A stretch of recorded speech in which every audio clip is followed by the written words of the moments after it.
नमस्कार, मी प्रसन्न जोशी. लक्षवेधीमध्ये आपल्या सगळ्यांचं स्वागत. गेले काही दिवस अनेक घडामोडी होत असताना काही बदलांकडे कदाचित आपलं लक्ष जात नाही.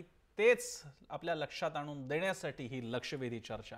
आणि आताची घडलेली घटना आहे आजच्या दिवसातली, ती म्हणजे सावता परिषदेच्या निमित्तानं माई समाजासाठी, ओबीसी समाजासाठी एक नवीन व्यासपीठ तयार झालेलं आहे. औरंगाबादमध्ये आज एक मोठा मेळावा झाला, ज्यामध्ये हे सगळे नेते एकत्र आले होते. सावता परिषद हा एक प्रकारे भुजबळांच्या अखिल भारतीय समता परिषदेला प्रत्युत्तर म्हणून बघितलं जात आहे. किंबहुना आज झालेल्या या कार्यक्रमामध्ये भुजबळांच्या समता परिषदेतले अनेक नेते, पदाधिकारी, कार्यकर्ते यांनी जाहीरपणे सावता परिषदेत प्रवेश केला. सावता परिषदेचे नेते जर का बघायला आपण गेलो तर हे बहुतांश नेते, ही पदाधिकारी मंडळी भाजपशी थेट संबंधात असलेली आहेत. आणि त्यामुळे भाजप सावता परिषदेच्या माध्यमातून आधी भुजबळांच्या समता परिषदेला उत्तर देत आहे का, आणि या निमित्तानं ओबीसी राजकारणाला एक वेगळी दिशा देऊ पाहत आहे का, असा प्रश्न उपस्थित होतोय. आणि त्याचवरती आहे आपली लक्षवेधी चर्चा. आपल्या मान्यवरांकडे जाऊन चर्चा सुरू करण्यापूर्वी पाहूयात कोणते मुद्दे घेऊन आपण ही चर्चा घेणार आहोत. ओबीसी राजकारण बदलतंय का, आपला आत्ताचा सगळ्यात महत्त्वाचा प्रश्न असेल. भुजबळांची समता परिषद ते सावता परिषद, पुढे काय? ओबीसींमधल्या अन्य जातींचं नेतृत्व कुणाकडे जाईल? मुंडेंचं निधन, भुजबळांवरची कारवाई, यामुळे ओबीसी नेतृत्वाचा पेच उभा राहिलाय का? भाजप ओबीसी व्होट बँक खेचण्यात यशस्वी होईल का? हाही आपला महत्त्वाचा प्रश्न आहे. खरं तर हा कुणाकडे जाणार ओबीसी व्होट बँक, हाच अशा अर्थानं मोठा प्रश्न असेल. आपल्यासोबत मान्यवर आहेत चर्चेसाठी. पुण्याहून आपल्यासोबत आहेत संजय सोनवणी, ओबीसी राजकारणाचे अभ्यासक आहेत. महाराष्ट्राच्या सामाजिक राजकीय स्थितीकडे ते अतिशय खास पद्धतीने बघत असतात, त्यावरती विश्लेषण करत असतात. धनगर आरक्षणाच्या बद्दल त्यांनी वेळोवेळी लिहिलेलं सुद्धा आहे. त्यांचे शेजारी आहेत प्राध्यापक प्रकाश पवार, महाराष्ट्रातल्या जाती जमातींच्या राजकारणाचे अभ्यासक आहेत. जातींचे ताणेबेणे, त्यांचं राजकारण, पक्षांतर्गत आणि पक्षाबाहेरची जातीय संघटना यांचा त्यांचा दांडगा अभ्यास आहेत. आणि ते स्वतः प्राध्यापक सुद्धा आहेत. त्यांचंही स्वागत. इथे मुंबई स्टुडिओमध्ये माझ्यासोबत आहेत गणेश हाके, भाजपचे प्रवक्ते आहेत. आणि त्यांच्या शेजारी बसलेले आहेत ज्ञानेश्वर महाजन, समता परिषदेचे सचिव. त्यांचंही स्वागत. सगळ्यात आधी मी पुण्याला जाण्यापूर्वी मी पहिल्यांदा सावता परिषदेच्या कल्याण आखाडेंचा थोड्याच वेळात फोन मिळेल, त्यांच्याकडे मी जाईन. पण त्यापूर्वी गणेश हाकेंपासून मी सुरुवात करेन. गणेश हाकेजी, ही काय सावता परिषद, त्या अर्थानं मला कल्पना आहे, तुमचं पहिलं उत्तर असेल की भाजपशी थेट संबंधित नसलेली संघटना आहे. पण हॅव्हिंग सेड दॅट, ज्याप्रमाणे मेटे भाजप बरोबर असतात आणि मेटेंची एक शिवसंग्राम संघटना असते, त्याच प्रकारे बघायला गेलं तर एक सावता परिषदेवरती भाजपच्या नेत्यांनी छत्र धरलेलं आहे. हे काय राजकारण भाजप करू पाहत आहे? कशी भूमिका या ओबीसी राजकारणाकडे पाहण्याची? नाही, भाजप कधीच जातीचं राजकारण करत नाही. बरं. आणि यापूर्वी सुद्धा भारतीय जनता पार्टीनं राजकारण केलेलं नाही आहे. वेगवेगळ्या समाज घटकांना बरोबर घेऊन पार्टी चालवते, हे खरं आहे. पण अशा जातींच्या संघटना फोडणं किंवा त्या जातींना आपल्याकडे आकर्षित करणं किंवा घेणं वगैरे असला प्रकार काही भारतीय जनता पार्टीने केलेला नाही.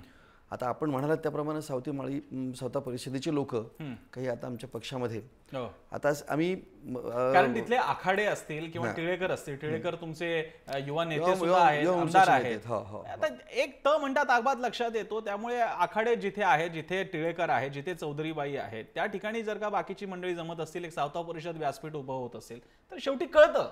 मुद्दा असा आहे की तुम्ही या निमित्तानं एक समर्थ पर्याय उभा करण्याचा प्रयत्न करताय का? नाही, पर्याय म्हणजे आज अशी परिस्थिती आहे की तुम्हाला मी सांगतो की भारतीय जनता पार्टीची राज्यात सत्ता आहे, केंद्रात सत्ता आहे. आणि प्रसन्न हे आपल्याला म्हणजे आपण मागचा जर काही गोष्टींचा इतिहास जर पाहिला तर थोडंसं जिथं सत्ता असते तिथं वेगवेगळ्या समाज घटक म्हणा किंवा वेगवेगळ्या राजकीय पक्षाचे लोक जे असंतुष्ट असतात वगैरे, ते लोक अशा वेळेला सत्तारूढ पक्षामध्ये प्रवेश करण्याच्या म्हणजे परंपरा म्हणण्यापेक्षा ती पद्धत आहे. लोकांना असं वाटतं की बाबा आता काय आपण सत्तेत सत्ता आहे, ही सत्ता 5-10 वर्ष राहील, 25 राहील आणि मग आपल्याला त्यातून काही फायदा मिळेल, राहावा, आपला विकास व्हावा, अशी अपेक्षा असते. पण आमचा भारतीय जनता पार्टी म्हणून आपण काही जर विचार करतो म्हणजे आम्हाला जर म्हणत असाल की असं फोडाफोडीचं राजकारण, जाती संघटना फोडणं, मग आमच्याकडे आकर्षित करणं वगैरे असा काही प्रकार नाही. स्वतःहून कोणी जर येत असतील वेगवेगळ्या पद्धतीचे लोक तर त्याचं आम्ही स्वागत करतो. आणि राजकारण करण्याचं तुमचं म्हणणं. ठीक आहे. आपल्यासोबत फोनद्वारे कल्याण आखाडे आहेत, संस्थापक अध्यक्ष सावता परिषदेचे. कल्याणजी आखाडे, तुमचं स्वागत आहे चर्चेमध्ये. आम्हाला सांगा, सावता परिषदेच्या निर्मितीमागचं प्रयोजन काय आहे आणि आज समता परिषदेतले अनेक लोक देऊन तुमच्या कार्यक्रमात येत आहेत, त्यामुळे बघितलं असं जात आहे की तुम्ही छगन भुजबळांच्या समता परिषदेला फोडण्याचं काम केलंय. काय भूमिका आहे तुमची या तुमच्या नव्या व्यासपीठाकडे बघण्याची? काय काय कारण आहे सावता परिषदेचं? सर, पहिल्यांदा मी आपल्याला एक सांगेल की सावता परिषद हे आता नव्यानं उभा राहिलेलं व्यासपीठ नाही. बरं. तर 2007 साली सावता परिषदेची स्थापना महाराष्ट्रभरातल्या माळी समाजाला संघटित करायचं, माळी समाजाचे न्याय हक्काचे प्रश्न सोडवायचे, माळी समाजाचे जे हिताचे अस्मितेचे अनेक वर्षापासून रखडलेले प्रश्न आहेत ते मार्गी लावायचे, याच्यासाठी म्हणून सावता परिषद मागच्या 9 वर्षापासून सातत्यानं महाराष्ट्रातल्या माळी समाजामध्ये कार्यरत आहे. आणि आजचा जो सावता परिषदेच्या वतीनं माळी समाजाची गोलमेज परिषद औरंगाबाद मध्ये पार पडली, याच्यामध्ये आम्ही प्रामुख्यानं माळी समाज आणि सत्ताकारण या विषयावर चर्चा करण्यासाठी संबंध महाराष्ट्रभरातून वेगवेगळ्या जिल्ह्यातून आम्ही प्रतिनिधी या परिषदेला निमंत्रित केले होते. याच्यामध्ये वेगवेगळे पक्ष आणि संघटना याचेही माळी समाज बांधव या परिषदेमध्ये सामील झाले होते. आणि माळी समाजाचं सत्ताकारण कशा पद्धतीनं पुढे जाईल, जो माळी समाज सर्व जनतेला भाजीपाल्याच्या म्हणजे माळव्याच्या माध्यमातून जीवनसत्व पुरवतो, तो माळी समाज मात्र राजकीय दृष्ट्या कुपोषित आहे, कायम कुपोषित आहे. आणि म्हणून हा प्रश्न आयरनवर आणून माळी समाजाची उपेक्षा थांबली पाहिजे, याच्यासाठी कुठंतरी एक मंथन झालं पाहिजे, या उद्देशानं ही आजची गोलमेज परिषद पार पडली आहे. आणि हाके साहेब मगवा म्हणाले त्याचप्रमाणे निश्चित सावता परिषद ही फोडाफोडीचं राजकारण कधीच करत नाही. सावता परिषद ही नक्कीच आपल्या आपलं कार्य वाढवून संघटना वाढवायची, हे संघटना सावता परिषदेचं एक ठरलेलं नाही. पण आखाड्याजी तुमच्या या मंचाच्या व्यासपीठावर आज तिकडे चौधरीबाई होत्या, टिळेकर होते, जे यांचे युवा नेते आहेत, ही सगळी मंडळी पाहता सरळ सरळ एक पक्षीय वर्चस्व तुमच्या याच्यावर जाणवतं. म्हणजे उदाहरणार्थ भुजबळांची समता परिषद होती तर ते भुजबळ स्वतः त्याचे एक नेते होते, राष्ट्रवादीची एक विंग म्हणून कोणी त्याला म्हणत नव्हतं. त्याचप्रमाणे सावता परिषद ही खरंच एक इंडिपेंडंट बॉडी आहे का, याची काय खात्री? लोकनेते श्रद्धे गोपीनाथराव मुंडे साहेबांच्या प्रेरणेमधून मी सावता परिषदेची स्थापना केली आणि मुंडे साहेबांच्या नेतृत्वाखाली संघटनेची अनेक वर्षे वाटचाल राहिली. संघटनेच्या वेगवेगळ्या ठिकाणच्या मेळाव्याला, अधिवेशनांना मुंडे साहेबांची उपस्थिती अतिशय आवर्जून असायची. बरं.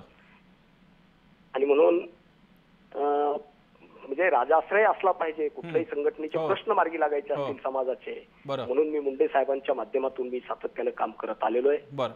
पण म्हणजे आखाड्याची ही हा सावता परिषद ही फक्त माळी समाजासाठीचा असणारा व्यासपीठ आहे का समग्र ओबीसीचा विचार करणारी ही परिषद आहे? निश्चितच सावता परिषद ही माळी समाजाचं संघटन आहे, पण माळी हा ओबीसीचा एक भाग आहे, घटक आहे, घटक जात आहे. आणि म्हणून सावता परिषदेच्या माध्यमातून आम्ही ओबीसीचे अनेक प्रश्न वेगवेगळ्या माध्यमातून आम्ही जसं की आखाड्याजी तुम्ही राज आमच्यासोबत अनेक प्रश्न घेऊन मला तुमच्याकडे यायचंय. पुण्याला जाण्यापूर्वी मी ज्ञानेश्वर महाजन यांच्याकडे जाईन. महाजनजी, हा जो काही पर्याय उभा राहतोय त्याची प्रस्तुतता आपण कशी बघता? म्हणजे अशी खरंच गरज होती का? कारण समता परिषदेने मोठं कार्य उभं केलं होतं, दिल्लीमध्ये मेळावे घेतलेले, उत्तर प्रदेशात घेतलेले आहेत. अशावेळी एक सावता परिषद नावाचा नवीन मंच तयार होत असेल, त्याला समता परिषदेचे 100पेक्षा जास्त लोक जॉईन होत असतील, तर तुम्ही कसं पाहता?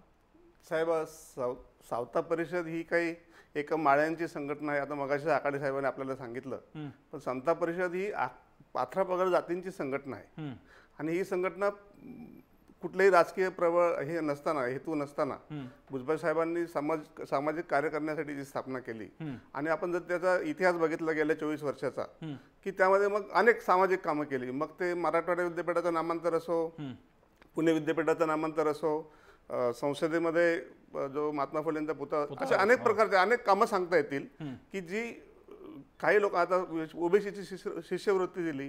आणि जी सावता परिषद आहे ही माळ्यांना न्याय मिळावा म्हणून कुठली तरी एका जिल्ह्यापुरती ही संघटना किंवा एका दुसऱ्या जिल्ह्यापुरती संघटना ही स्थापन झालेली आहे.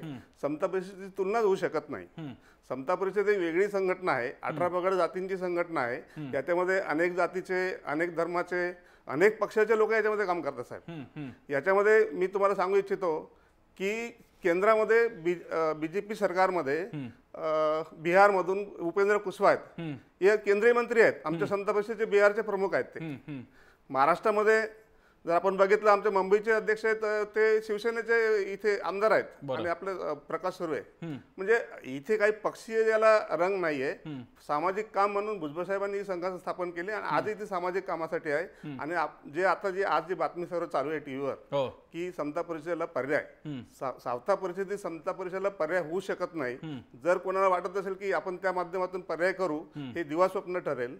त्यांची कल्पना ही बरोबर नाही. त्यांचा जो विचार असेल असं जर त्यांना वाटत असेल की समता परिषद अशी नाहीये, समता परिषद फुटू शकत नाही साहेब. समता परिषद कुठल्याही कारणासाठी तयार झालेली नाहीये. त्याला काही राजकीय असं हे नाहीये. आमच्याकडे जे जिल्हाध्यक्ष आहेत किंवा जे महाराष्ट्राचे पदाधिकारी आहेत ते कदाचित कुठल्याही राजकारणामध्ये सुद्धा नाहीत, फक्त समता परिषदेचं काम करणारे लोक आहेत. बरं हा काय म्हणतात तुम्ही? आखाडीने आपल्या सावता परिषदेच्या संदर्भामध्ये स्पष्ट आपली भूमिका त्यांनीच मांडली की ही आमची निव्वळ म्हणजे माळी समाजाची ही संघटना आहे आणि माळी समाजाच्या प्रश्नांच्यासाठी आम्ही ही स्थापन केलेली संघटना आहे. आणि एक राजाश्रय हे राहावा हा प्रत्येक जाती संघटनेला वाटत असतं. त्या भागातून आम्हालाही राजाश्रय राहावा असा वाटतो आणि त्यांनी स्वतःची अत्यंत स्पष्ट अशी भूमिका केली. पण आता ज्ञानेश्वर महाजन जे म्हणाले ना की तो काही आम्हाला पर्याय ठरू शकत नाही. मुळात ह्या संघटना दोन वेगळ्याच आहेत आणि विचारांच्या वेगळ्या आहेत. फक्त त्याचे नेते माळी समाजाचे आहेत आणि प्रामुख्यानं त्या दोन्ही संघटनांमध्ये हे माळी मेजॉरिटी संख्येने जास्त आहेत. काय झालंय आपल्याकडे महाराष्ट्राच्या राजकारणामध्ये दुर्दैवानं असं झालेलं आहे की प्रत्येक जण काय की जातीचं कॅपिटल घेऊन राजकारण करायला पाहतो. प्रत्येक जण भुजबळांनी सुद्धा केलं ना, प्रेशर टॅक्टिक्स म्हणून राष्ट्रवादीमध्ये त्यांचा एक गट प्रेशर गट म्हणूनच त्यांनी वापरला. ती ताकद म्हणून ओबीसीचा त्यांनी तिथं राष्ट्रवादीमध्ये दबाव गट म्हणूनच त्यांनी वापरला. आणि मग जातीसाठी करायचं काय नाही करायचं त्याचं त्यांना काही चिंता असत नाही. पण लोकांनाही कुठला तरी आपला एक नेता असतो जातीचा आणि त्याच्या मागे हे वेडे आपला म्हणजे भोळे लोक त्याच्या आपला जातीचा नेता आहे म्हणून ते त्याच्या पाठीमागे लागत असतात. ते त्या कॅपिटलवरती ते मोठे होतात, त्यांना पदं मिळतात, आमदारक्या खासदारक्या मिळतात, मंत्रीपदं मिळतात. आणि हे काय आहे की असा एक वर्ग, अशा एक जातीच्या नावावरती संघटना चालवणारे आणि जातीचं कॅपिटल घेऊन राजकारण करणारे आणि स्वतःचा स्वार्थ साधणारे, हे आता काय झालंय की आपल्याकडे म्हणजे फार मोठं पेव फुटलेलं आहे. म्हणजे तुम्ही तुमचं विवेचन तर खरंच पटणार आहे. तुमचं प्रचंड लॉजिकल आणि राजकीय प्रवक्ते असून तुम्ही एवढी निर्भीड भूमिका मांडता, त्याचं स्वागत. पण म्हणजे तुम्हाला असं म्हणायचं की सावता परिषद आणि समता परिषद हे या अर्थाने पॉलिटिकल गेन करण्यासाठी जातीय समूहांच्या संघटना आहेत, एवढंच म्हणायचं तुम्हाला? डेफिनेटली मी तुम्हाला सांगितलं ना, बघा सामाजिक कामासाठी आणि कुठल्याही एखाद्याचं सामाजिक काम करण्यासाठी जातीची संघटना असण्याची आवश्यकता आहेच असं नाही. एक अनेक ह्या पूर्वीच्या सगळ्या लोकांनी काही संघटना स्थापन केल्या होत्या का? मोठे मोठे जे राष्ट्रपुरुष होऊन गेले त्यांनी काही त्यांच्या जातीच्या संघटना करून त्यांनी सामाजिक सेवा समाजसेवेचं काम केलं का? असं नाहीये. पण ठीक आहे, ही एक तात्कालिक आणि तात्पुरत्या स्वरूपाची यांना काय, बाकी कसं आहे की समाज म्हणून एक त्यांच्या बरोबर आपण येऊया. तुम्ही मुद्दा छान सुरू करून दिला, जो मला खरं तर मी प्रकाश पवारांसाठी ठेवला होता. तुमचा मुद्दा मी हा घेणारच आहे की जातीय संघटनांची गरज आपल्याला वेळोवेळी का पडते ती. आणि मी तुमच्या महाजन सर तुमच्याकडे पण येतो, पुण्याला एकदा जातो कारण मगाचपासून मी गेलो नाही त्यांच्याकडे. सोनवणींकडे पहिल्यांदा जाईन. सोनवणीजी, ओबीसी समाजातल्या धनगर घटकाच्या अनुषंगाने आपण नेहमी एक भूमिका घेऊन लढत आलेला आहात. अशाच ओबीसीमधला एक महत्त्वाचा घटक असणारा माळी समाज आता काही नवीन संघटनांद्वारे एक आवाज आपला मांडण्याचा प्रयत्न करतोय. हा परिवर्तन आहे का किंवा या बदलाकडे आपण कसं पाहता? याच्यामध्ये एक गोष्ट लक्षात घेतली पाहिजे. धनगर समाजाचे प्रश्न आहेत, भटका विमुक्तांचे प्रश्न आहेत, माळी समाजाचे असतील, मराठा समाजाचे असतील किंवा ओबीसी मध्ये 18 पगड जवळपास 225 जाती आहेत, त्यांचे प्रश्न आहेत. आता ही जी नवीन संघटना स्थापन झालेली आहे, अशा अनेक संघटना महाराष्ट्रामध्ये जातीनिहाय आहेत. जवळपास प्रत्येक जातीची संघटना असल्याचं आपल्याला पाहायला मिळेल. प्रश्न असा आहे की ह्या जातीच्या संघटना ज्या स्थापन होतात त्या जातीचे प्रश्न सोडवण्यासाठी खरोखरच प्रयत्न करतात की त्याचं राजकीयकरण करतात. म्हणजे राजकारण की समाजकारण. आणि मला वाटतं हा ओबीसी मधला तरी गोंधळ किंवा भटका विमुक्तांमधला सुद्धा गोंधळ अजून संपला दिसत नाही. त्यामुळे झालंय असं की ह्या ज्या काही मोठ्या जाती, त्यांची संख्या मोठी आणि मग त्या जातीचं राजकारण करणं, जसं माळी, धनगर, वंजारी, माधव अशी मध्यंतरी एक टूम आली होती. आताही ती बरेच नेते राबवायचा प्रयत्न करत असतात. परंतु आपण हे लक्षात घेतलं पाहिजे की आज ओबीसी समोरचे प्रश्न सुटलेत का? पहिला प्रश्न असा आहे की जातनिहाय जनगणना. मला वाटतं भुजबळ साहेबांनी तो प्रश्न पहिल्यांदा संसदेत उपस्थित केला होता. जातनिहाय जनगणना झाली, पण आजही जातनिहाय जनगणना जाहीर झालेली नाही. ओबीसीसाठी स्वतंत्र बजेट हवं अशी मागणी होती, ती झालेली नाही. त्यामुळे ओबीसीचे असंख्य प्रश्न असे आहेत की जे पटलावर कधीही चर्चेसाठी येत नाहीत. मग सर्व ओबीसी नेते आपापल्या जातीचे प्रश्न सोडून देऊ आपण, पण ओबीसीचे म्हणून सर्वांगीण जे प्रश्न आहेत त्यासाठी सर्व ओबीसी नेते कधी एकत्र आलेत का, हा खरा प्रश्न आहे. आणि ते जर येत नसतील तर मग ते ओबीसीचे नेते कसं म्हणायचं, हा जर प्रश्न जर पडला तर आश्चर्य वाटता कामा नये. म्हणजे आपल्याला काय करावं लागेल, महाराष्ट्रातलं ओबीसी राजकारणात ही संघटना सावतामाळी संघटना झाली, अजूनही अनेक होतील, धनगर समाजातही अनेक संघटना आहेत. आणि या सगळ्या संघटनांचं मिळून काहीतरी एक विशिष्ट पर्पज ठेवला जातो किंवा गाजर ठेवलं जातं आणि सर्व समाजाला त्यांची ससे होलपट केली जाते त्यांच्या मागे. म्हणजे मराठा समाजाचा आरक्षणाचा प्रश्न घेऊन मेटे असतील किंवा बाकी इतरही समाजांचे लोक असतील, हे जे प्रयत्न करत जातात त्याच्यामुळे होतंय कसं की ते आरक्षण तर कोणाला मिळालेलं नाही अजून, नुसती आश्वासनं फक्त मिळालेली आहेत. आणि आश्वासनं नुसती पदरात पाडून घेऊन पद मात्र मिळवण्यासाठी लोक धडपड करत आहेत. मग आता याच्यामध्ये ओबीसीचा प्रश्न सुटणार आहे का, सुटतो का, आणि मग याच्यामध्ये समस्त ओबीसी समाजाचं कल्याण म्हणा किंवा भवितव्य म्हणा याच्यासाठी त्यांनी नेतृत्वाचा नीट विचार करायचा कसा, हा प्रश्नच आहे. आणि 225 जाती जवळपास ओबीसीमध्ये असल्यामुळे प्रश्न असा आहे की त्या एकत्र कशा येणार, त्या मुळात त्या सगळ्या एकत्र येत नाहीत, हा प्रॉब्लेम आहे. त्यामुळे ज्या मोठ्या जाती आहेत त्या त्यांचे गट बनवतात, छोट्या जाती त्यांचे छोटे छोटे गट असतात, मग ते छोटी छोटी पदांच्या मागे लागतात आणि छोटी मोठी पद पदरात पाडून शांत बसतात. परंतु समग्र ओबीसीचं कल्याण व्हायला पाहिजे हा विचार करून ओबीसी नेत्यांनी एकत्र यायला पाहिजे, एका व्यासपीठावर यायला पाहिजे. आणि तसं जर होत असेल तर संघटना कोणतीही असो त्याचं स्वागत आपण केलं पाहिजे. समता परिषदेने मोठं काम केलेलं आहे आतापर्यंत, पण त्यांच्या अंगाने केलेलं आहे. पण त्याची जर व्यापकता जर वाढली तर चांगलंच आहे. प्रश्न हा माळी धनगर वंजारी हा नसून ओबीसी हा जो एक व्यापक समाज घटक आहे महाराष्ट्रातला, हा त्यांचा प्रश्न आहे असं मला वाटतं. मी प्रकाश पवारांकडे आता येतो. प्रकाश पवारजी, 2 प्रश्न घेऊन मी आपल्याकडे येतोय. त्यातला पहिला प्रश्न, आता जो सोनवणेंनी ज्या मुद्द्याला ते थांबले तो मुद्दा की ओबीसी ही बृहत मोठी ओळख घेऊन मुद्दे मांडले गेले पाहिजेत. व तसा परिषद समता परिषदेने कदाचित सुरू केला होता, पण आता जर का सावता परिषद तयार होत असेल, आणखी कुठल्या जातीय संघटना तयार होत असतील, तर जातींचा वर्ग म्हणजे ओबीसी म्हणा किंवा बाकीचे सुद्धा बनत असताना खरं तर जातींचा वर्ग बनून लढा अधिक पुढे गेला पाहिजे. त्या ठिकाणी जर का छोट्या छोट्या जातींचे समूहांच्या संस्था बनत असतील तर काय. आणि माझा मुळात प्रश्न आहे, 21व्या शतकात आता या सगळ्या गोष्टीचे भेद जेवढे कमी करता येतील तेवढे प्रयत्न होत असताना जातींच्या नवनव्या संघटना तयार का होत आहेत?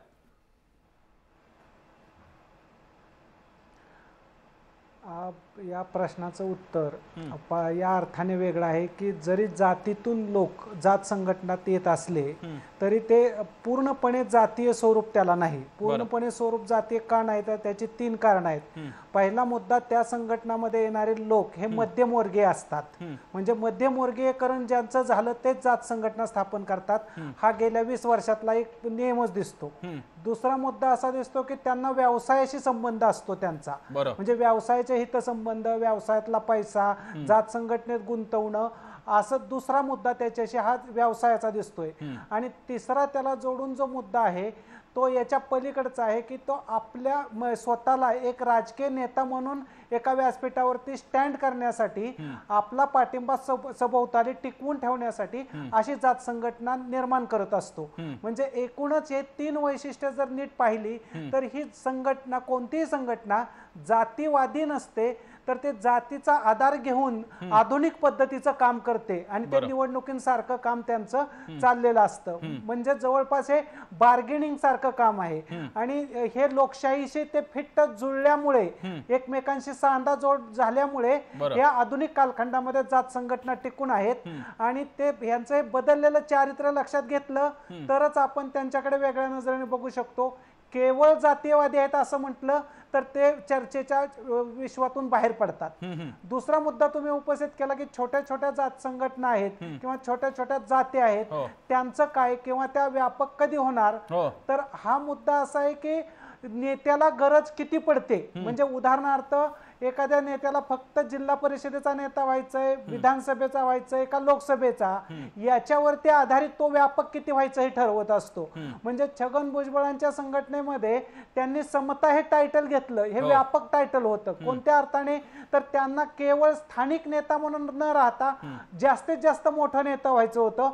या अर्थाने जेव्हा नेते वाढत जातात तेव्हा ती संघटना एका छोट्या जातीपुरती न राहता अनेक जातींना ती पोटात घेत राहते आणि या अर्थाने मग ती ओपन तोंडाची संघटना होते. म्हणजे जिचं तोंड वरती आहे आणि अनेक जाती तिच्या पोटामध्ये जातात, असं त्या संघटनेला रूप येतं. असं हे आपण समता परिषदेबद्दल पाहतो. परंतु मुद्दा असा तिसरा निर्माण होतो तो असा, राजकीय पक्षांनी अशा वेळेस काय करायचं. म्हणजे जेव्हा राष्ट्रवादी होती तेव्हा तिच्या बी अनेक जात संघटनांशी नेते संबंधित होते. आता भाजपच्या पुढे प्रश्न आहे, त्यांचा विस्तार करायचा आहे, त्यांनी काय करायचं. तर अशा वेळेस आपोआपच पर्यायी संघटना निर्माण केल्या जातात आणि त्या संघटना आपल्या पक्षाशी जोडून घेतल्या जातात. हे पुनर्बांधणीचं रिस्ट्रक्चरिंगचं काम राजकीय पक्ष पुढाकार घेऊन करतात. याचंच हे आजचं प्रत्यंतर आहे असं मला वाटतं. बरं, मी पुन्हा एकदा महाजन आणि आखाड्यांकडे जाण्यापूर्वी हाके काहीतरी म्हणतात. बोला हाके. नाही, प्रकाश पवार जसं म्हणाले तसं ना, की जाती म्हणजे आपल्या म्हणजे देशात तर असंख्य जाती आहेत. महाराष्ट्रामध्ये ज्या ओबीसीची आपण चर्चा करतोय त्याच्यात सुद्धा असंख्य जाती आहे आणि जातीनुरूप प्रत्येकाचे व्यवसाय आणि त्याचं कल्चर, संस्कृती, परंपरा सगळ्या वेगळ्या आहेत. त्यामुळं सगळ्यांनी एकत्र म्हणून त्या प्रत्येकाचे प्रश्न वेगळे आहेत. कारण व्यवसायानुरूप अशा स्वरूपाचे प्रश्न असल्यामुळे, प्रत्येकाचे प्रश्न वेगळे असल्यामुळे वेगळ्या संघटना असणं स्वाभाविक आहे. समाजाच्या हितासाठी, समाजाच्या विकासासाठी अशा संघटना स्थापनही व्हाव्यात. बरं, त्याचं पण दुर्दैवानं यांना समाजाच्या विकासाच्या पेक्षा, समाजकारणापेक्षाही ज्या सगळ्या नेत्यांना त्याचं राजकारण करायचं असतं आणि या माध्यमातून, या शिडीवरून त्यांना राजकारण करून आपल्याला काही मिळतं का हे बघायचं असतं. आणि म्हणून समाजाने सुद्धा अशा सगळ्या गोष्टीचा विचार केला पाहिजे. त्या समाजातल्या संघटनांचे नेते जेव्हा अशा सामाजिक संघटना स्थापन करून आपलं स्वतःच्या तुंबड्या भरण्याचा जो प्रकार करतात, तेव्हा अशा नेत्यांना सुद्धा आपण आवरलं पाहिजे. पण दुर्दैवानं आज आपण बघतो ह्या जे काही म्हणजे सामाजिक संघटना आहेत, सामाजिक संघटनेच्या नावानं चक्क बरं आणि सगळ्याच राजकीय पक्षांना अशा स्वरूपाच्या छोट्या छोट्या संघटना आणि त्या नेते की ज्याचे वोट बँक, त्या नेत्याच्या मागे वोट बँक, असे नेते त्याला सांभाळलं की बाकी सगळी समाज त्याच्या पाठीशी होतो. असं हे प्रत्येक राजकीय पक्ष सुद्धा अत्यंत म्हणजे वाईट पद्धतीनं या समाजाचा वापर करून घेतोय, अशी ही परिस्थिती आजची आहे. म्हणजे मी आज ह्या इतक्या स्पष्टपणे एवढ्यासाठीच गोष्टी बोलतो आहे की हे कुठंतरी थांबलं पाहिजेत. राजकारणात सुद्धा अशा स्वरूपाचं घाणेरड्या स्वरूपाचं राजकारण होता कामा नये. समाजाच्या नावावरती राजकारण करून ज्या वेगळ्या पद्धतीनं समाजास वेठीस धरणं किंवा समाजाला वापरणं हा जो प्रकार आहे तो सगळ्याच राजकीय पक्षांनी सुद्धा थांबवला पाहिजेत असं मला स्वतःला वाटतं. हाकेजी, दोन मुद्दे आहेत. मी मला पटकन खरं तर महाजन आणि आखाड्यांकडे जायचं होतं, पण तुम्ही जे मुद्दा मांडलाय तो लॉजिकली पूर्ण पटण्यासारखा, राजकीय पक्षाचा प्रवक्ता असून सुद्धा धाडसाने तुम्ही तो मुद्दा मांडताय आणि तुम्ही नावं घेऊन म्हणतात की या जातीच्या संघटनेत आणि यांच्या मागे लोक जातात आणि मतदानाचे गठ्ठे तयार होतात.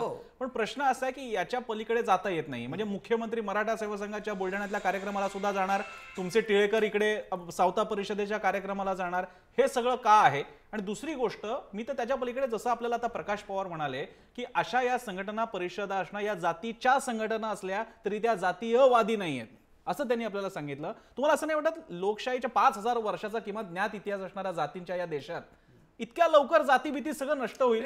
याच्याऐवजी डेमोक्रेटायझेशन ऑफ कास्ट, जातींचं लोकशाहीकरण होतंय का हे, आणि त्यामुळे त्याचं स्वागत केलं पाहिजे का? नाही, जातीचं लोकशाहीकरण याचं मला वाटतं की अशा पद्धतीचं स्वागत करणं चुकीचं आहे. बरं, महत्वाचा मुद्दा आहे. बरं, अशा पद्धतीचं, कारण लोकशाहीमध्ये आपण म्हणतात तसं या जाती संघटनांचं स्वागत जर आपण केलं तर त्या एक हिडीस स्वरूप लोकशाहीला येईल, तुम्हाला मी सांगतो. बरं, आणि ज्या उद्देशानं, ज्या घटनात्मक आपली संसदीय लोकशाही आपण स्वीकारलेली आहे, त्या लोकशाहीमध्ये अशा स्वरूपाच्या कुठल्याही गोष्टीला थारा नाही आहे.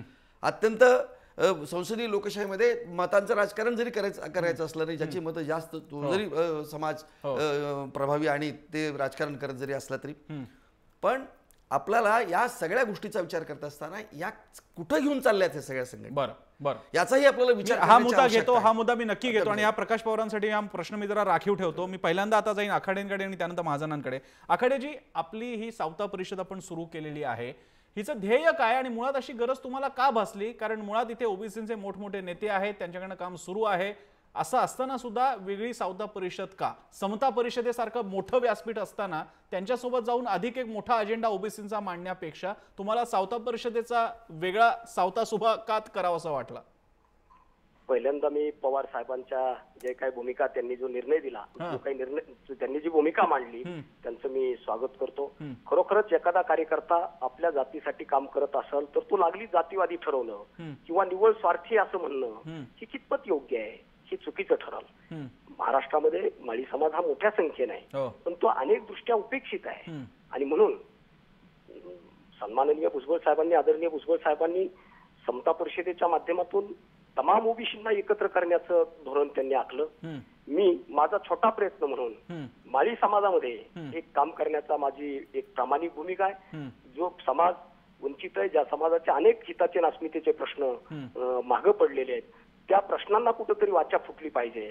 आणि बाकी अनेक समाजामध्ये अनेक वेगवेगळ्या संघटना आहेत, तिथं माळी समाजही संख्येनं मोठा आहे. एका दुसरी नव्यानं संघटना आली म्हणून असं काही हे करण्याची गरज नाही. आणि सावता परिषदेचं मग आमचे समता परिषदेचे बंधू बोलताना म्हणाले की एका दुसऱ्या जिल्ह्यापुरती सावता परिषद ही आता 25 जिल्ह्यामध्ये आपलं कार्य विस्तारलेलं आहे. 9 वर्ष पूर्ण होताना पुण्यामध्ये 3रं त्रैवार्षिक अधिवेशन अतिशय मैदानावर मोठ्या प्रमाणावर झालं आणि ऑनलाईन सदस्य नोंदणीतून 2 लक्ष सदस्य सावता परिषदेत झालेले आहेत. आणि दशलक्ष सदस्य नोंदणी हे सावता परिषदेचं उद्दिष्ट आहे.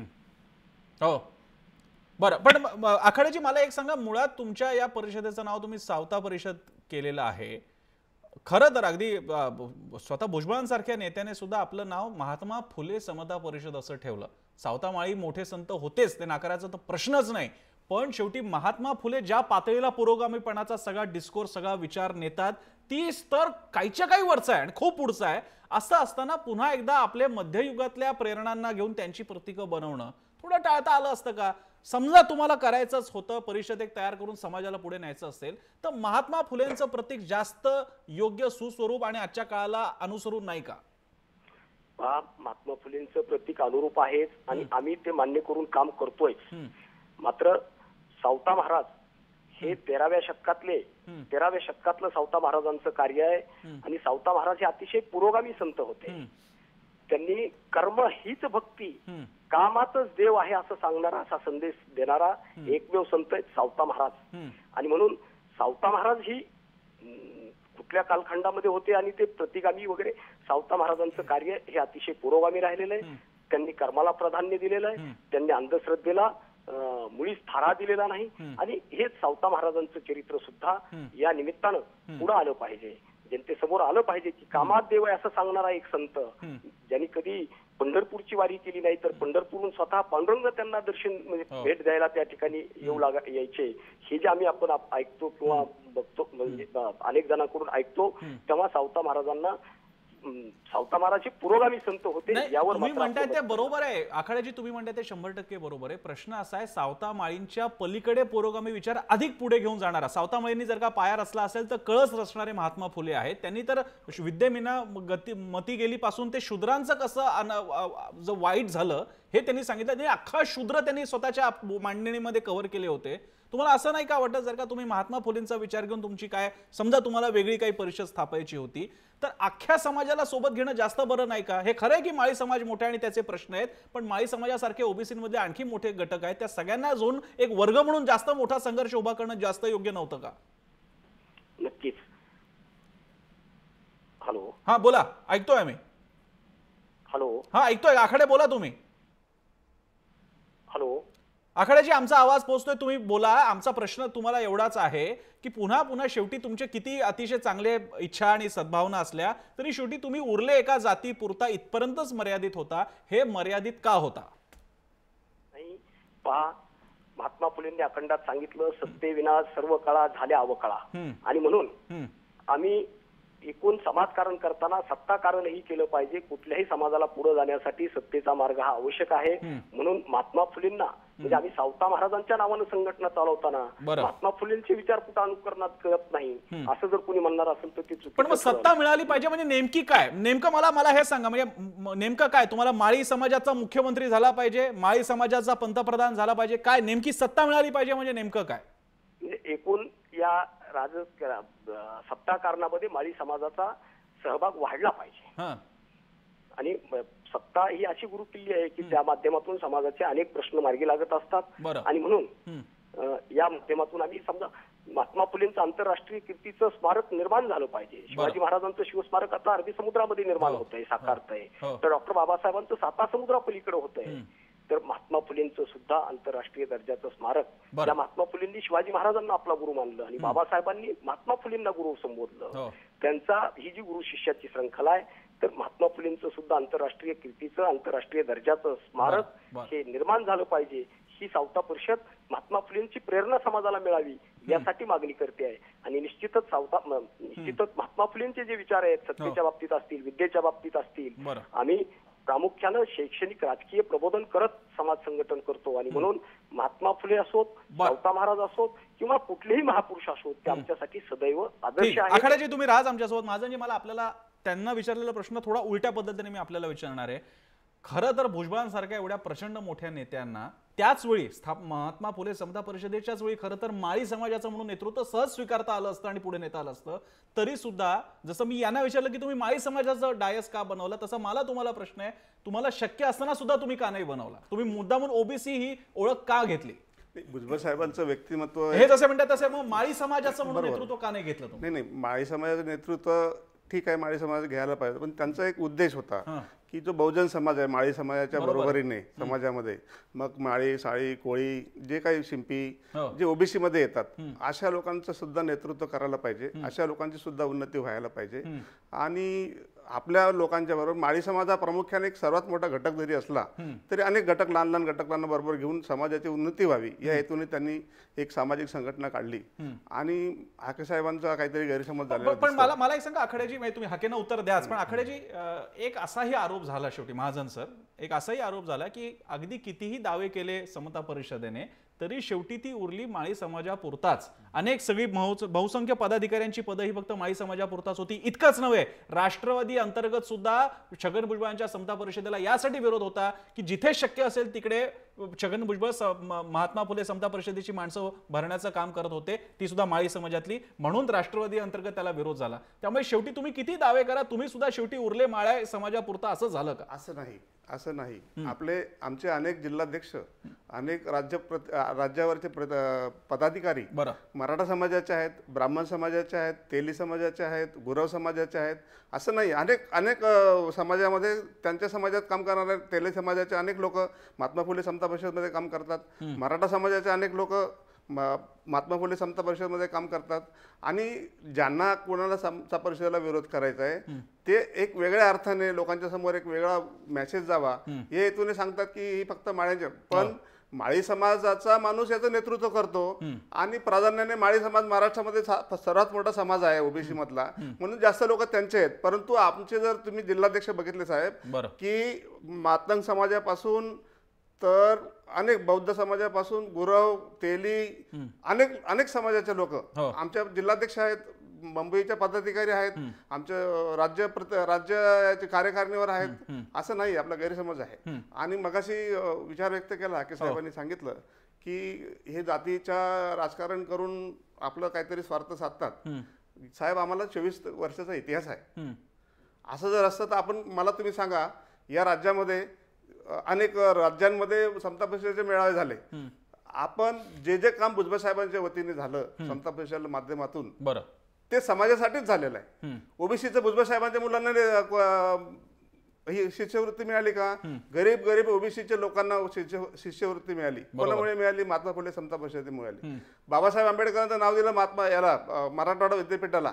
ती काय वैयक्तिक हेतू होता का? त्याचे एक ज्या लोकांची मागणी होती त्या लोकांची मागणी पूर्ण व्हावी म्हणून आम्ही सर्वात मोठा मेळावा, सर्वात पहिला मेळावा आम्ही जालन्याला घेतला. आणि त्या जालन्याला आम्ही, पवार साहेब त्यावेळेला मुख्यमंत्री होते, आम्ही त्यांना गळ घातली भुजबळ साहेबांनी की आपण मराठवाडा विद्यापीठाची जी लोकांची मागणी आहे, बाबासाहेब आंबेडकरांचं नाव द्या, ती मागणी मान्य केली. आता आपल्याला रिसेंटली सांगतो की 1930 पासून ओबीसीची जनगणना या देशामध्ये झाली नाही. जेव्हा बजेट होतं त्यावेळेला बजेटमध्ये एक प्रोव्हिजन असतं की ओबीसीचं बजेट काय. त्यावेळेला असं सांगितलं जातं की ओबीसीची जनगणना झाली नाही, त्याच्यामुळे त्यांचा बजेटचा आकडा टाकता येत नाही. मग समीर भुजबळ खासदार असताना, भुजबळ साहेब महाराष्ट्रामध्ये मंत्री असताना त्यांनी सर्व आपल्या देशातले जे ओबीसीचे नेते आहेत, बरं, मग त्यांच्यामध्ये मी आपल्याला नाव सांगू इच्छितो. मोईली हे मंत्री होते केंद्रामध्ये, मुंडे साहेब मंत्री होते, आज ते आपल्या नाही आहेत. शरद यादव मंत्री होते. अशा सर्व लोकांना एकत्र करून त्यांनी संसदेमध्ये मागणी केली की ओबीसीची जनगणना झाली पाहिजे. 1930 नंतर पहिल्यांदा मागणी झाली. याच्यामध्ये कुठला जातीवाद का कुठल्या जातीसाठी फायदा मिळवायचा थोडंच झाला. एक कुठेतरी सर्वसामान्य लोकांमध्ये जे ओबीसीची मोठी संख्या आहे त्यांना फायदा मिळावा या हेतूने जी मागणी झाली. हो, बरं. पण महाजन सर, माझ्या बाकीच्यांकडे पुन्हा एकदा सोनवणी आणि प्रकाश पवारांकडे जाण्यापूर्वी एक माळी समाजातला कार्यकर्ता आणि एक व्यक्ती म्हणून मी तुम्हाला व्यक्तिगत विचारतोय, समता परिषदेचा पदाधिकारी म्हणून नाही. तुम्हाला असं वाटतं का की शेवटी माळी समाजाचे म्हणून काहीतरी प्रश्न आहेत जसे आखाड्यांना वाटतात आणि म्हणून आपण माळी समाजाच्या संघटनेकडे गेलं पाहिजे, असं एक माळी समाजातले नागरिक म्हणून तुम्हाला वाटतं का, व्यक्ती म्हणून? माळी समाजाचे व्यक्तिगत काही अडचणी असतील ज्या राजकीय लेवलला जर आपण बघितलं, सामाजिक लेवलला आपण जर बघितलं तर जी माळी समाजाची अडचण आहे तीच ओबीसी समाजाची अडचण आहे. माळी समाजाची वैयक्तिक अडचण काय असू म्हणजे आखाड्याचे म्हणतात की माळी समाजाचे म्हणून वेगळे प्रश्न आहेत. आखाडे साहेबांचा सुद्धा हेतू चांगला आहे की या राजकारणामध्ये त्यांचं एक माळी समाजाचं ते नेतृत्व करतात म्हणून त्यांना तसं वाटतं की माळी समाजाला कुठेतरी सत्तेत सहभाग व्हायला पाहिजे की चांगलं हे. परंतु आजची जी परिस्थिती उद्भवली की ज्यासाठी आपण आम्हाला सर्वांना आमंत्रित केलं की महात्मा फुले समता परिषदेतून सावता परिषदेमध्ये गेले, साहेब तसं काही झालेलं नाहीये. आमची संघटना एकदम अबद्ध आहे. जे कोणी गेले असतील त्यांना आम्ही ओळखतही नाही. त्यांचा या संघटनेची कुठली, मला तुम्ही सांगा, आज जे लोक गेले की सांगता की सावता परिषदेमध्ये समता परिषदेचे लोक गेले, एकाने आपलं पद सांगावं की मी या पदावर होतो समता परिषदेमध्ये आणि या पदावर मी आता इकडे मी प्रवेश केला. तुम्हाला एकही माणूस भेटणार नाही.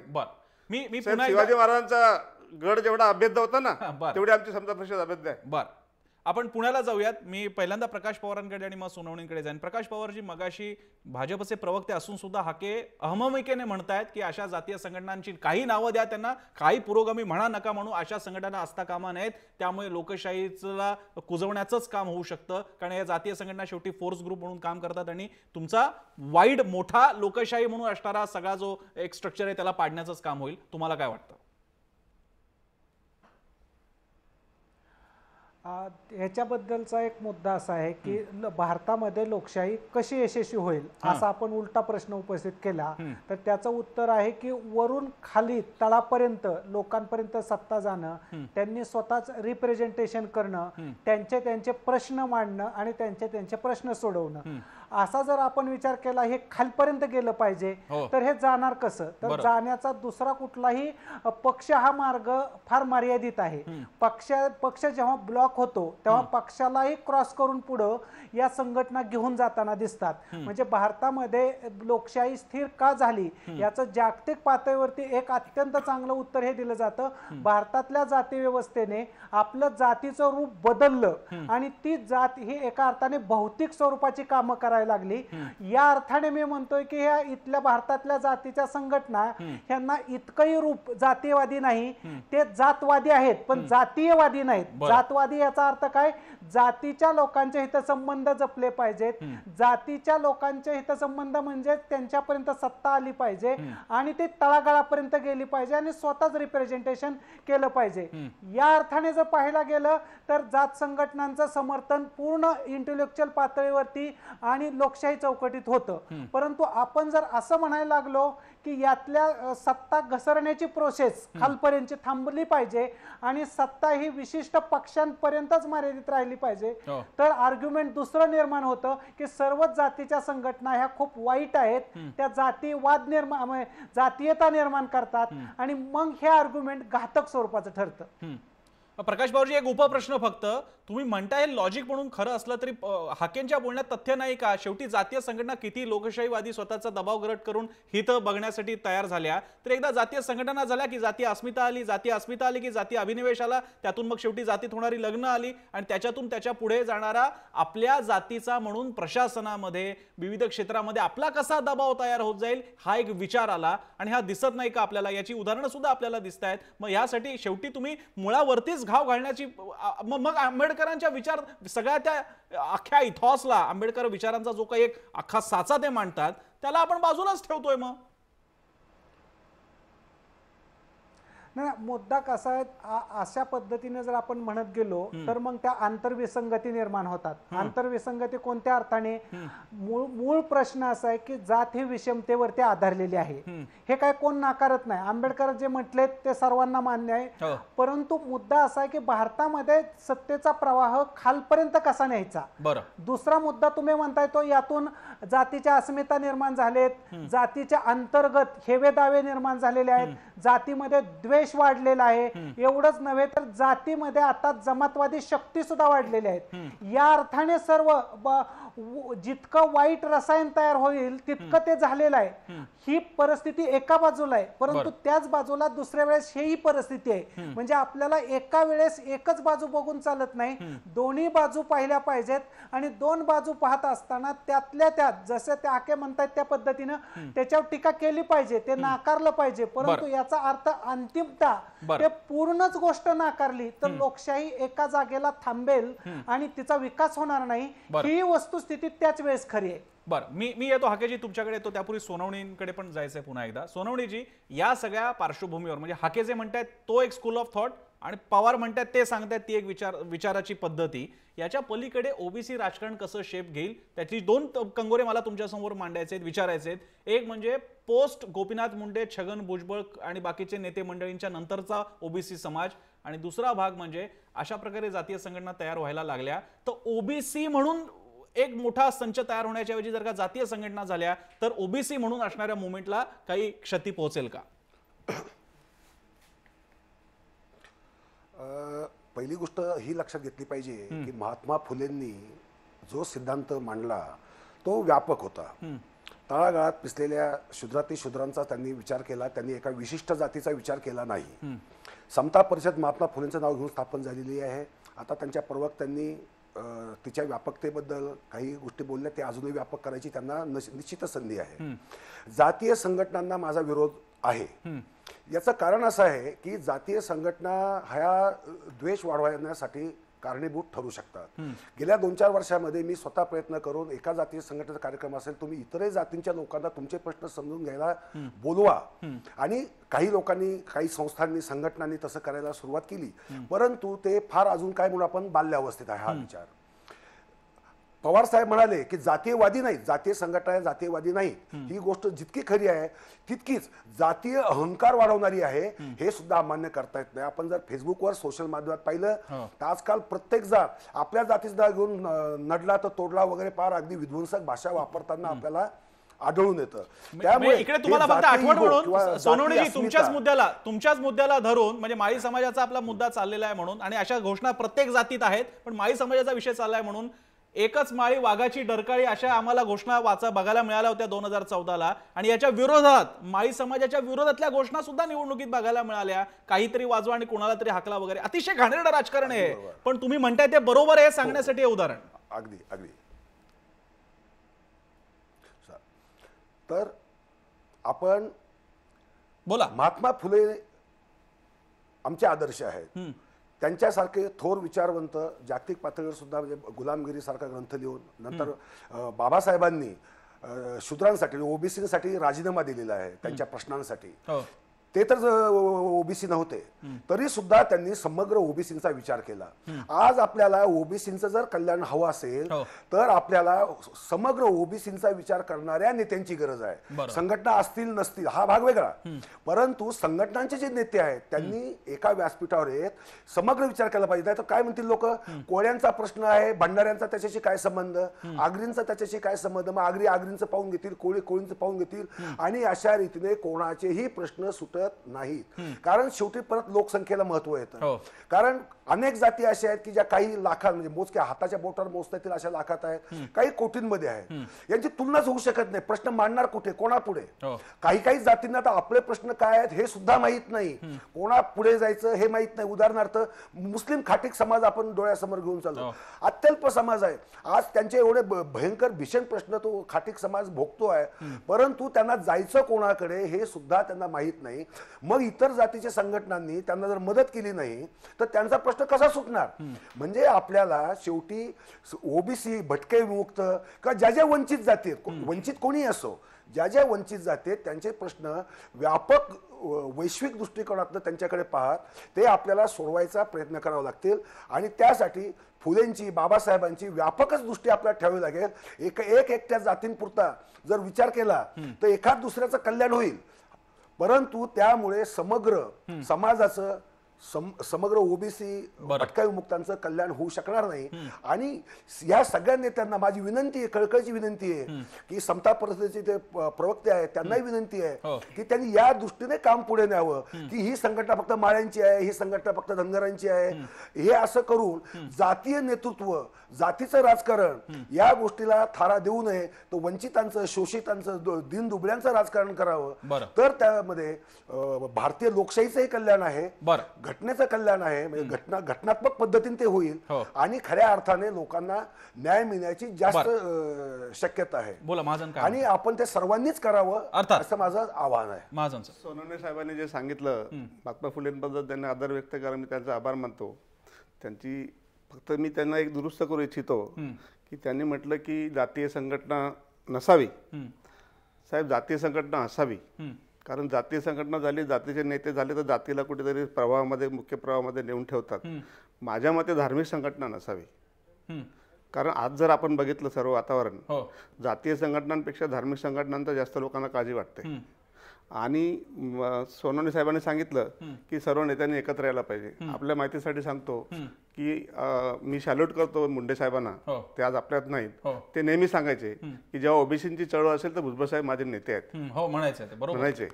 म्हणजे आपण त्या काळामध्ये शेडगे साहेब असू द्या, रामदास आठवले असू द्या की मुंडे साहेब असू द्या, जेव्हा जेव्हा ओबीसीचे मेळावे झाले किंवा जेव्हा जेव्हा ओबीसीचे महत्त्वाचे कार्यक्रम झाले त्यावेळेला प्रत्येक वेळा आमच्या स्टेजवर हे सर्व जे इतर समाजाचे नेते असतील ते सर्व आमच्याकडे हजर असायचे आणि आम्ही नेहमी त्यांना बोलवतो, त्यांचा आदर करतो.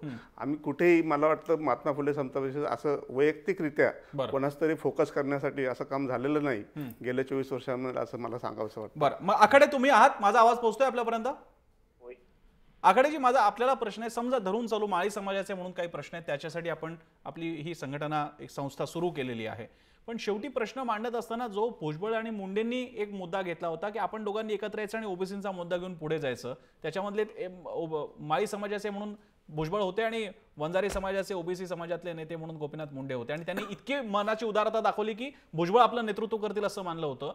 आता जर का असं एक मोठं राजकारण होत असताना तुम्ही मंडळी किंवा असे कोणीही, कोणत्याही जातीतले छोट्या छोट्या गटाच्या संघटना काढल्या तर त्याला आवाज कसा मिळणार? म्हणजे माळी समाजाचा आवाज होणं जास्त चांगलं का ओबीसी समाजाचा मोठा आवाज होणं जास्त चांगलं?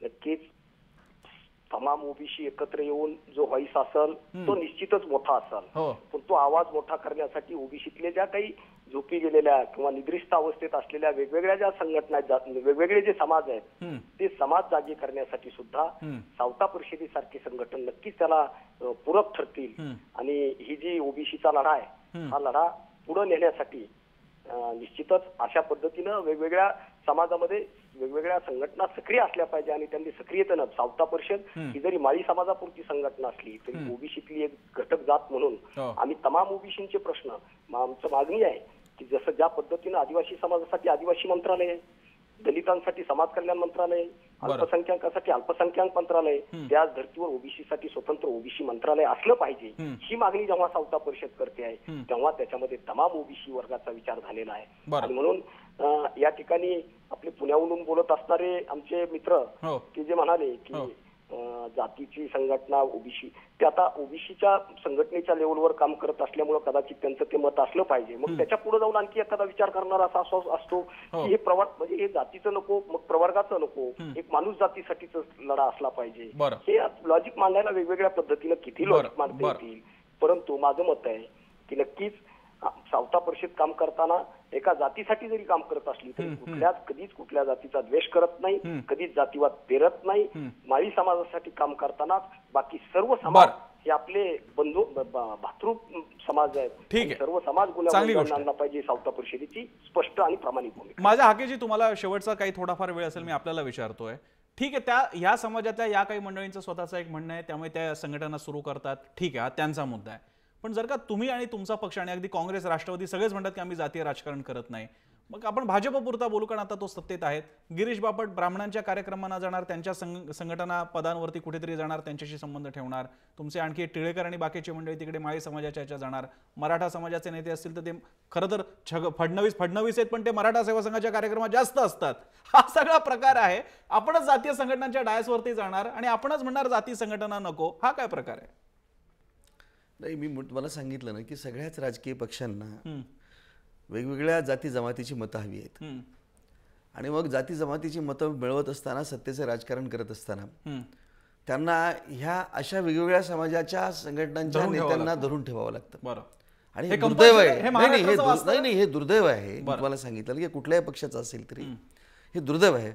पण दुर्दैवानं सत्तेचं राजकारण करत असताना ह्या सगळ्या गोष्टी सगळ्या राजकीय पक्षांना कराव्या लागल्या.